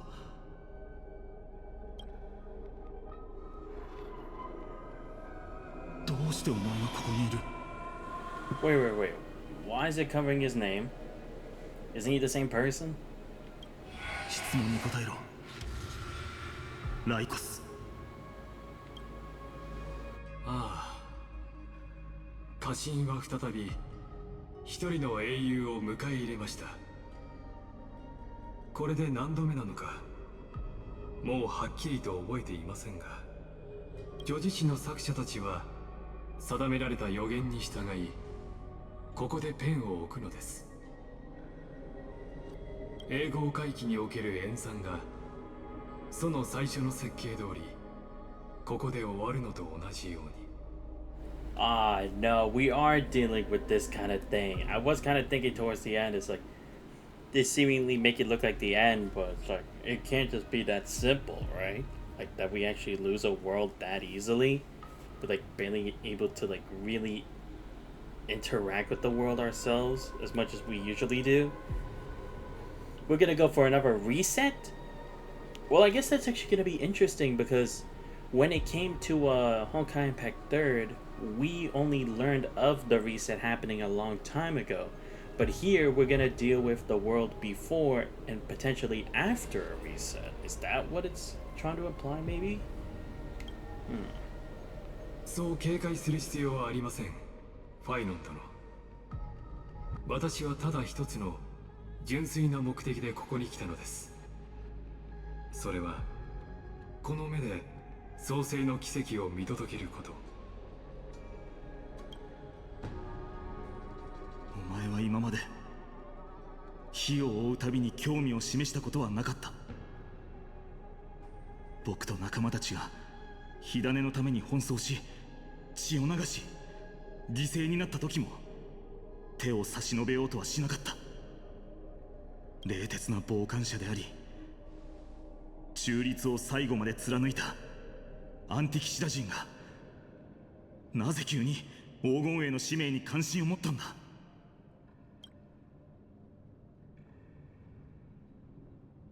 あの孤独な剣士が全てに別れを告げ、ただ一人狂気の海に身を沈めた時、私は岸辺で耳を傾けていました。あの剛健な覇者が鎧を脱ぎ、鉄の骨で大地の裂け目を埋めた時、私は山頂からその姿を眺めていました。1000年にわたる火を追う旅、私はその旅路をたどるあなた方黄金への苦難や決意、分裂や団結をことごとく見届けてきたのですよ。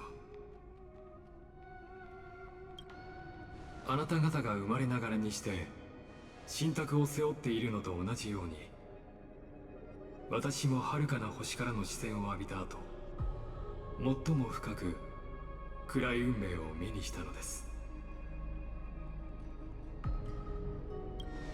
この私が女子誌の最も忠実な読者、そして英雄たちの偉業を全て見届ける観客となりましょう。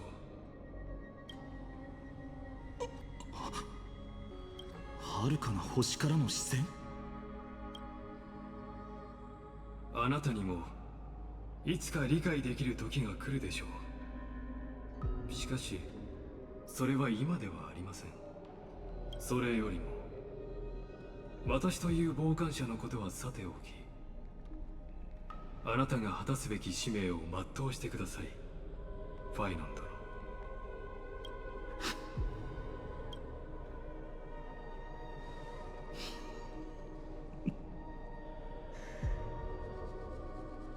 僕は信じていたんだよ。火の明かりを追い続けていれば前途を覆う霧はいつか晴れて運命が最も誠実な姿を見せてくれると。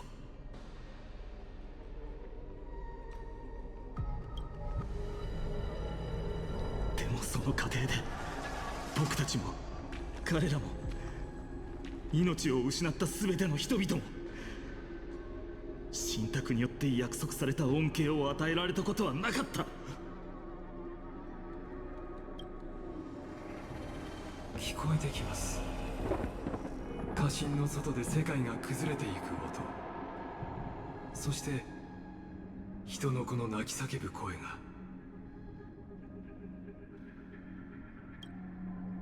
ファイノン殿、あなたはその火種で旧世界を葬り、万物を灰色の未知へと導くことになるでしょう。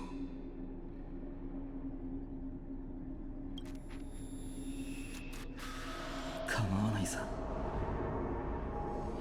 火を追う旅の残酷さの中、未来は暖かな西風が吹く理想郷で僕たちの訪れを静かに待っているだなんて幻想はとっくに捨てさせられたから。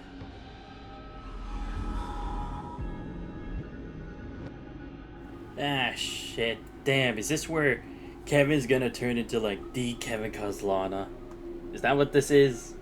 この先にあるのが混沌なら僕がそれを引き裂こう。そしてその裂け目から最初の太陽の光を差し込ませる。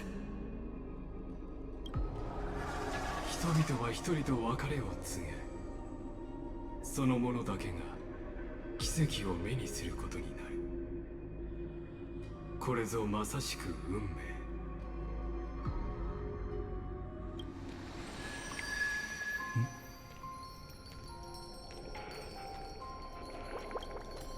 しかし今回英語を回帰する女子誌は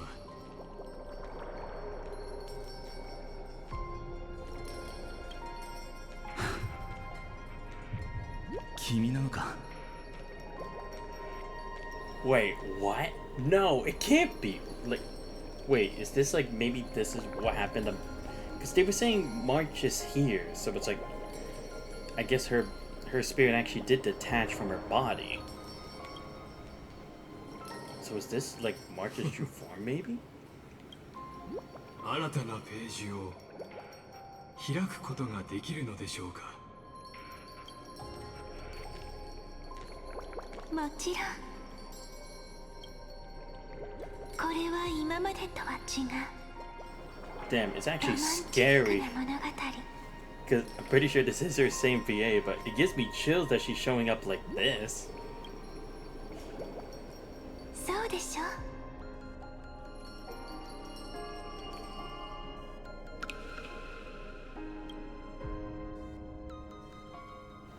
That explains why we're getting a new one. Most likely, yeah.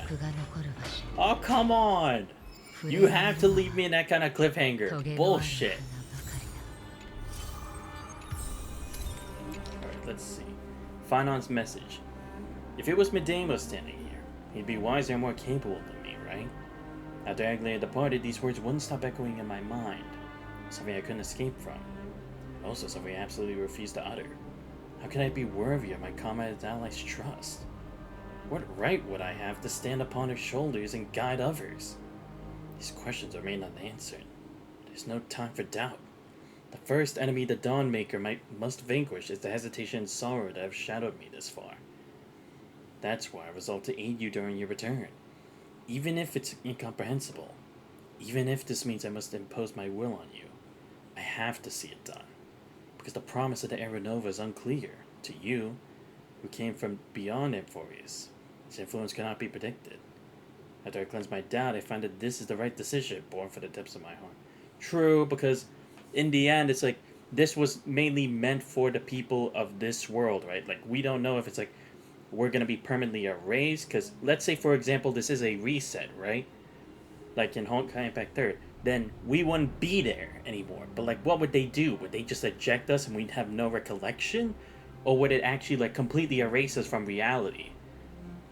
Depending on how powerful this force really is. The prophecy claimed that only one person can reach the final end of the Era Nova. Please forgive me for stealing your chance to witness the miracle. My friend, it's because of the prophecies made by Lady Tribby that the Chrysosaur has made it to today. And so even if we must face the scenes from the promised age, I cannot risk bringing you with me.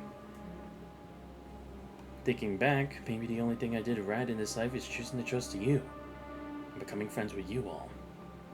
I faintly feel that, perhaps, the greatest miracle of Amphorius isn't so much the secrets hidden within the vortex of Genesis, but rather the instant you and Dan Heng descended from the sky. You're the hero of my heart, Santos.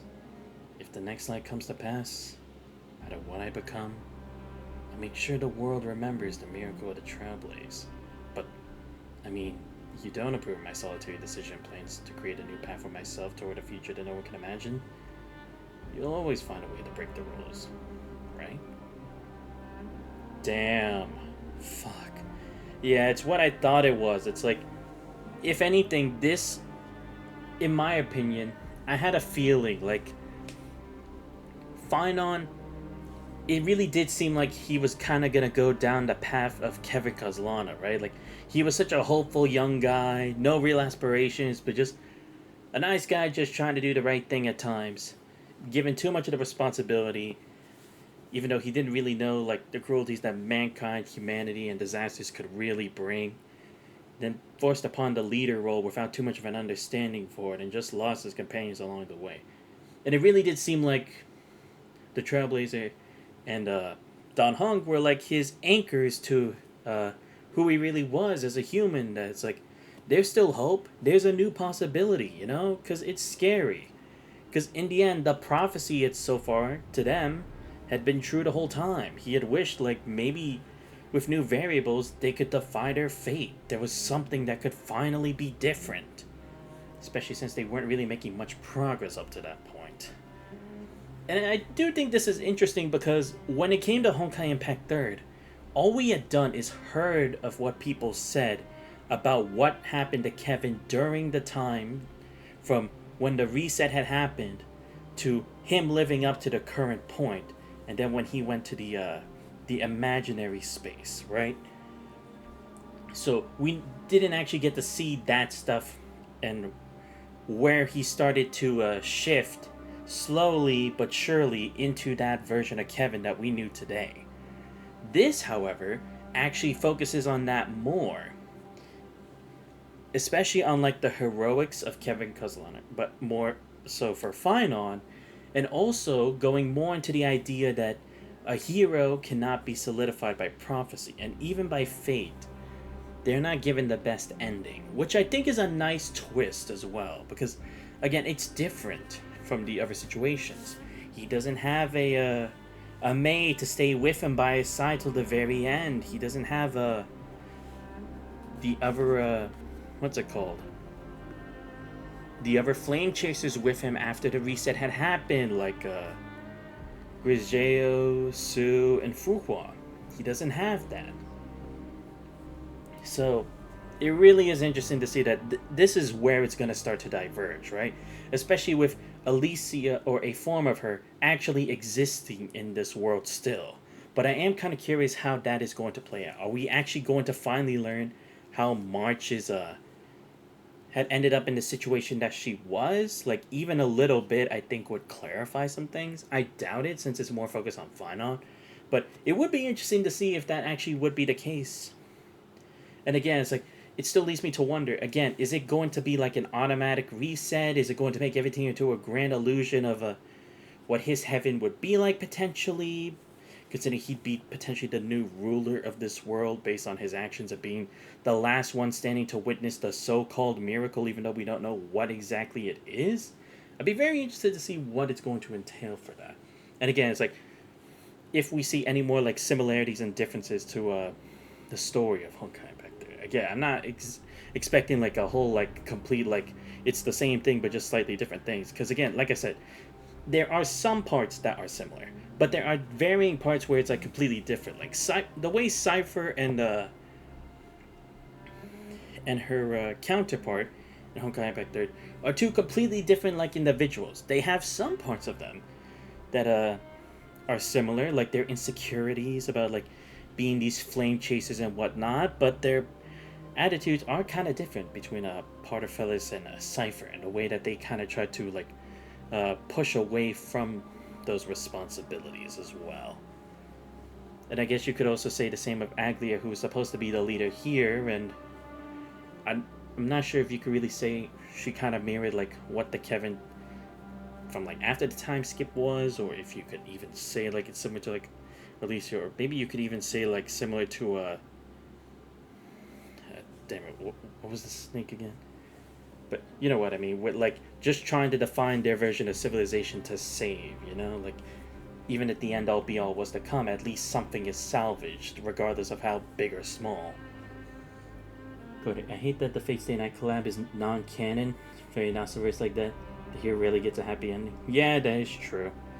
And I mean, to be fair, it's not that surprising that the Fate Stay Night collab wouldn't be canon, because to be fair, they tried to do that thing with Sparkle in Honkai Impact 3rd, trying to make it seem like she's actually part of the story, but she really wasn't. Like, honestly, what was even the point of that, really? Like, just to sell that one scene so then everyone's like, no, get Sparkle, she's gonna be, like, a big part later, where it's like, clearly that's not gonna be the case, you know?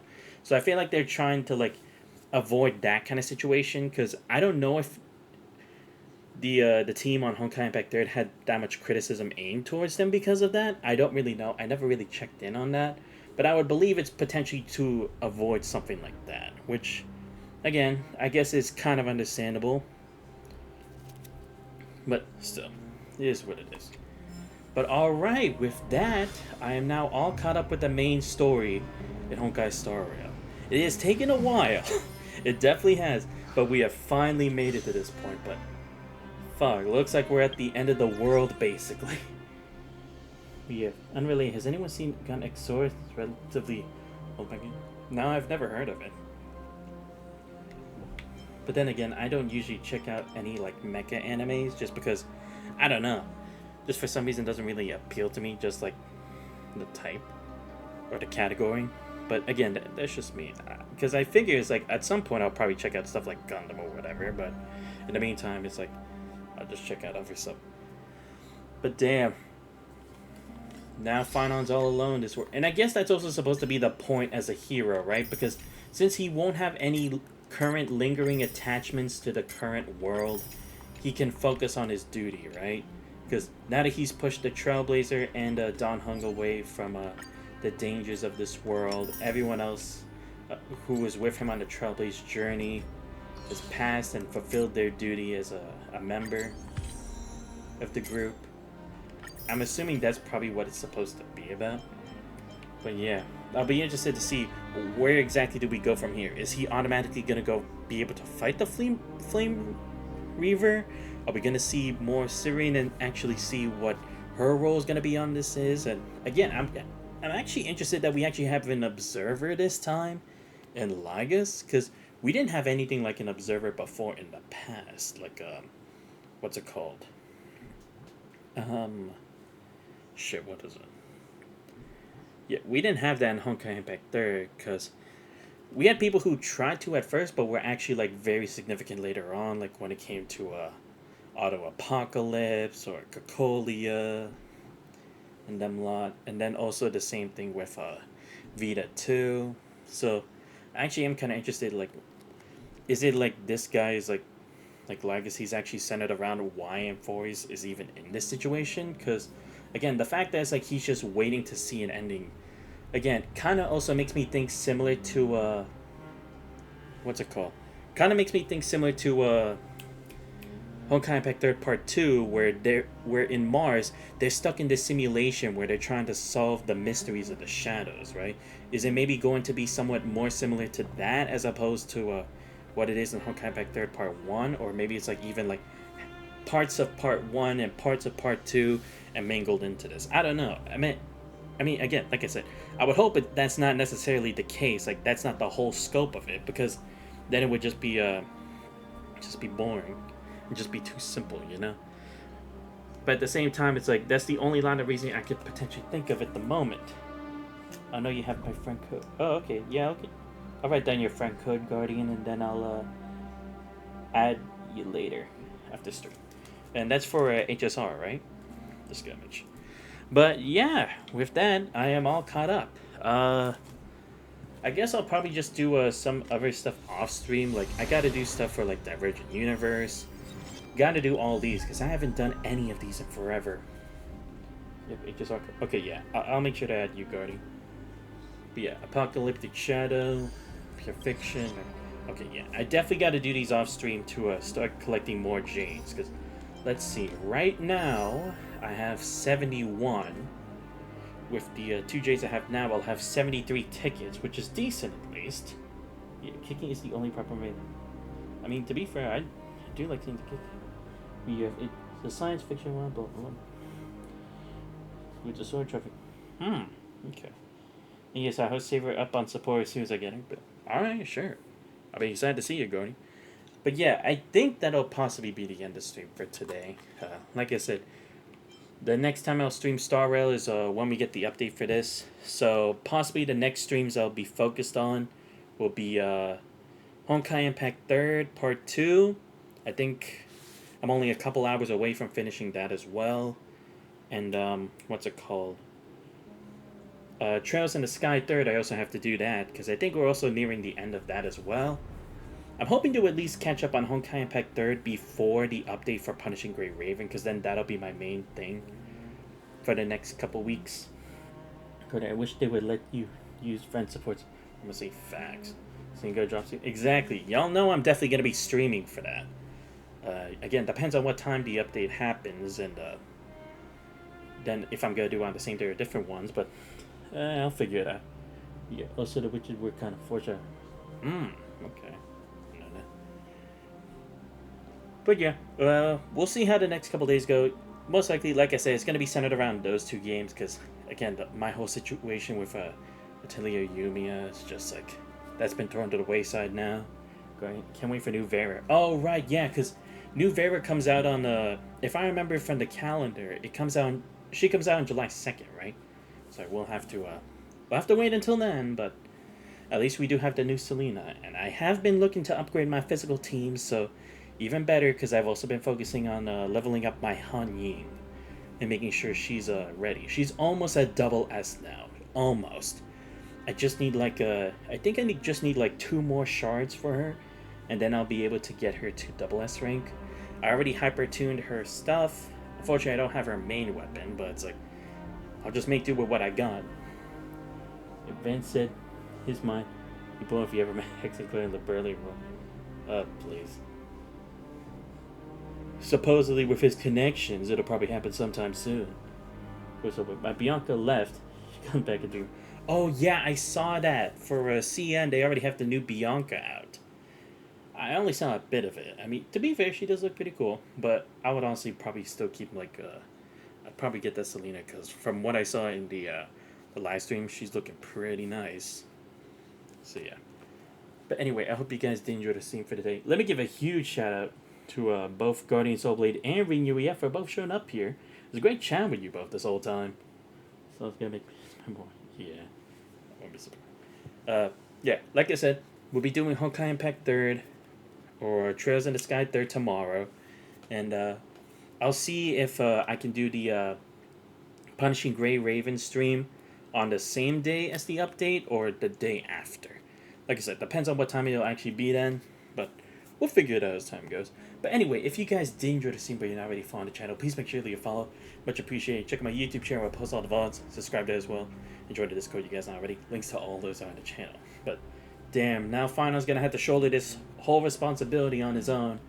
I'm hoping we can at least be there for him again in this time and be able to actually learn more about what's really going on at Force. Because to be fair, we still don't really have a fucking clue. But yeah, we'll just have to see till the next update, you know?